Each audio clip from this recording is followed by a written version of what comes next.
Radhe Radhe everyone. તો સવારમાં college ગઈ હતી તો ભૂખ લાગી તો અમે થોડોક નાસ્તો ખાધો અને ત્યાં થયો હતો એક્સિડન્ટ બે બસ વચ્ચે, એક BRTSની હતી અને એક પ્રાઇવેટ હતી। તો પ્રાઇવેટ બસનો કાચ તૂટી ગયો હતો।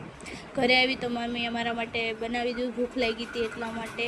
અને પછી સાંજે ભૂખ લાગી હતી તો બેને મેગી બનાવી દીધી હતી વેજીટેબલ્સ ને બધું નાખીને। અને અમારા બાજુવાળા બેન છે, એમની છોકરી છે જે એમને બહુ હેરાન કરતી હતી। મેં પહેલાં આ પહેર્યું હતું, સાંજે ગરબા રમવા જવું હતું તો, બટ બધા અલગ પહેરતા હતા તો પછી મેં ચેન્જ કરીને આ આઉટફિટ પહેરી લીધું હતું।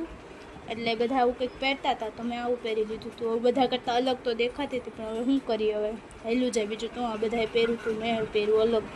અને પછી અમે દાંડિયા રમ્યા। એટલે બેઝિકલી અમે આવી રીતના નથી રમતા, પણ ગ્રુપમાં મતલબ આખું જે સર્કલ હતું ને એમાંથી ને અમુક નીકળી ગયા હતા વચ્ચેથી ને, તો પછી અમે આવી રીતના ચાલુ કરી દીધું હતા યુનિક તરીકે। કંઈ નહીં, મળીશું બીજા વિડીયોમાં, ત્યાં સુધી બાય બાય।